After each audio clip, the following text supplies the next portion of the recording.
Okay guys, today we are working on lesson 1.1, how do we combine groups of quantities when using variables. Remember to follow along on the notes outline. We want to take notes like this every time we take notes from a video. You're going to write this in the notes section, and then on the left hand side where it says common misconceptions or mistakes, you're going to hear me say throughout this lesson, here's a common misconception or here's a common mistake that comes up. That's where you want to write it next to that example. Maybe not every single example will have a common misconception or mistake, so listen for those examples that do have one and make sure you write them in that area. Okay, so the first example is example number 1, rewrite in an equivalent form using the rules associated with exponents. So we have -3y to the 7th power times z to the 4th power all times -2 x to the 2nd power times y. Anytime you see a variable without a power, just know that it always means it's to the first power. And if you don't see a variable written, like for example, this first set of parentheses has a z, and this one doesn't have a z, that means that there's technically a z to the 0 there. Anytime you don't have a variable, you can think of it as having the variable but to the 0 power. So we don't actually need to write that in there. Okay, so let's begin. So when we want to rewrite this, so what we can do is, you can kind of think of it as almost like combining, but we're just going to multiply.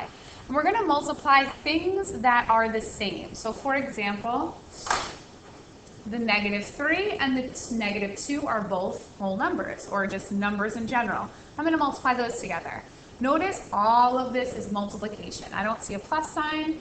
I do see a minus sign, but that's actually a negative sign, not a subtraction sign. So keep that in mind. That is a common misconception, mixing up subtraction signs with negative signs.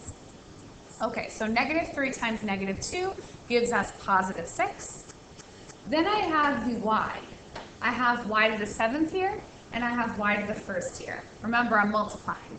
When I multiply variables, I add their exponents. So that gives me y to the power of 7 plus 1, which is the 8th power.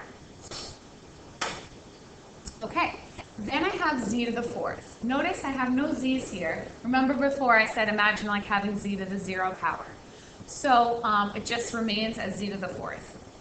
And then over here I have x squared, but this guy does not have any x's, so I just added the x squared there. There we go. I rewrote this expression in an equivalent form. Okay, let's go on to the second example.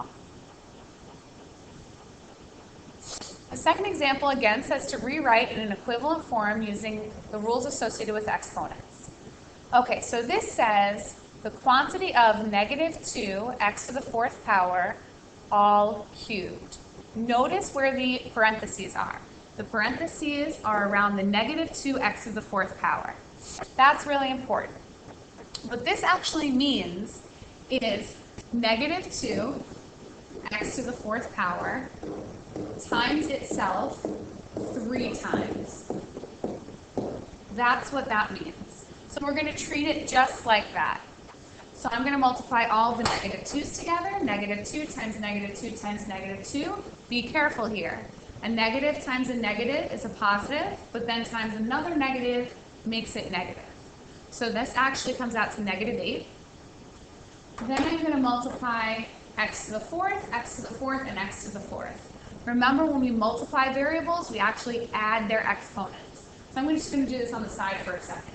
X to the 4th times x to the 4th times x to the 4th is actually x to the 4 plus 4 plus 4 power, which is x to the 12th. There we go. Now here's a common misconception. This happens all the time. People tend to think that you can distribute an exponent. So what students usually want to do is take this 3 and distribute it. The problem is there's no such thing as distributing an exponent.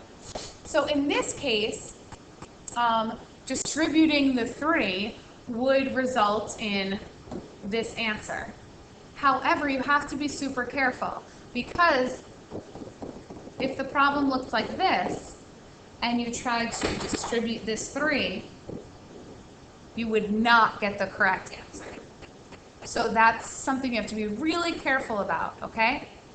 So think of this as multiplying this by itself 3 times. That's what you're doing because of this exponent 3, okay? You don't always have to write it out like we did here, but just know that there's no such thing as distributing an exponent, and all that an exponent means is it's telling you how many times to multiply that thing by itself.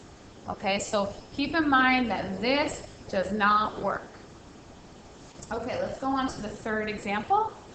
So this example 3 says apply the properties of exponents to rewrite expressions in the form k times x to the n power, where n is an integer and x is not equal to 0. Okay, so we have a few things going on here. Notice again, we have all multiplication. There's no addition or subtraction signs. We have some exponents. And then we also have some variables. These variables 3 and 2 are known as coefficients because they're just kind of hanging out in the front and they are being multiplied by something else. So first thing I'm going to do is, if you think about PEMDAS, which you've used before, we want to do parentheses first. Okay, so I'm going to take care of what's inside the parentheses. So if I look inside the parentheses here, there's really nothing I can do to simplify it.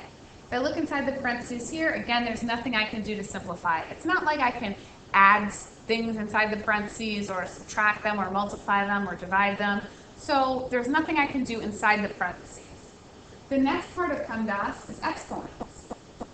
Okay, well, I see that the x squared is being raised to the 6th power, and the 2x cubed is being raised to the 4th power.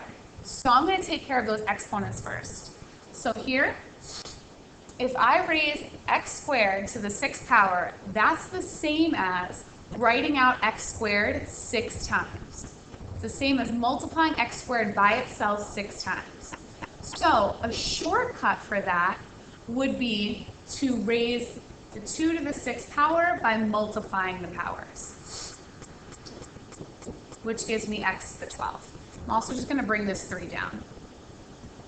Okay, now over here, I'm raising 2x cubed to the 4th power.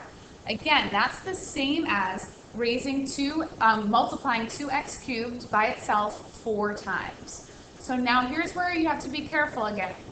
This is again where that common misconception comes up, where everybody thinks of distributing the 4.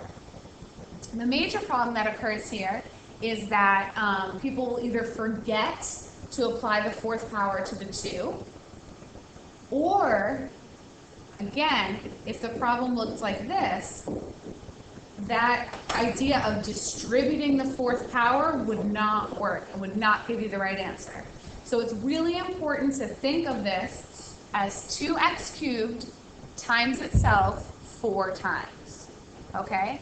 So if I multiply 2 by itself 4 times, or raise 2 to the 4th power, let's think, I end up getting 16. So I'm going to add that or multiply that in here. If I raise x cubed to the 4th power, I end up getting x to the 12th because I multiply these exponents. Okay, hopefully you're with me so far. So now I have this expression, and now I have a few more things I can multiply together. I can multiply the 3 and the 16. I can also multiply the x to the 12th and the x to the 12th together.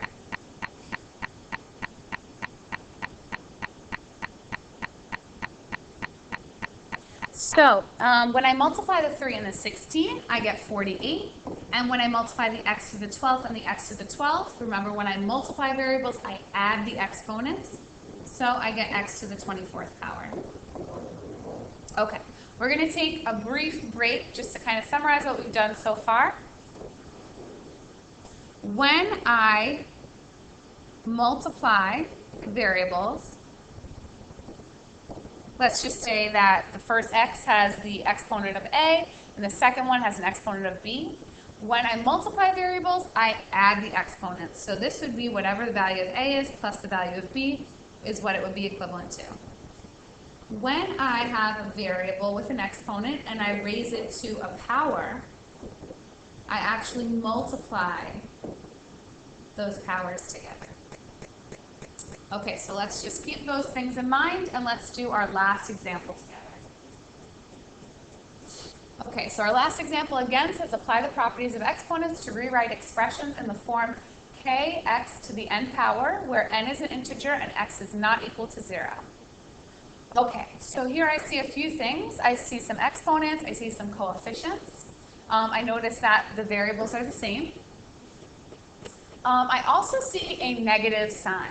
Be careful, that is a negative sign, not a subtraction sign. That would be a common misconception.